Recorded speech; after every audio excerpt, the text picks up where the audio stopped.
প্রথমবার কোনো কিছুর ওপর এক্সপেরিমেন্ট করতে যাচ্ছি। অনেকদিন ধরেই অনলাইনে ইকো প্রিন্টের ভিডিও দেখতেছিলাম। সবাই প্রায় ট্রাই করে ফেলছে, শুধু আমিই বাকি ছিলাম মনে হয়। তাই আজকে আমিও ভাবলাম যে একটা চেষ্টা করা যাক, কেমন ফলাফল হয় দেখি।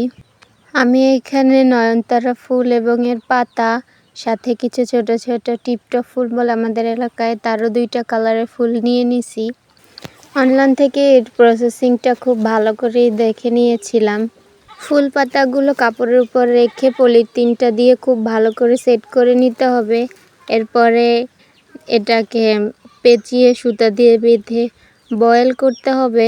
বয়েল করার পর নিয়ে আসলাম। আমার খুবই আমি আশাবাদী ছিলাম যে এটা হয়তো অনেক সুন্দর হবে, কিন্তু দেখেন বয়েল করার পরে এর উপরে কোনো চাপই পড়ে নাই। ফুল পাতাগুলো সব পলির সাথেই লেগে রয়েছে। আমার আশার উপরে পুরাই পানি ঢাইলা দিছে।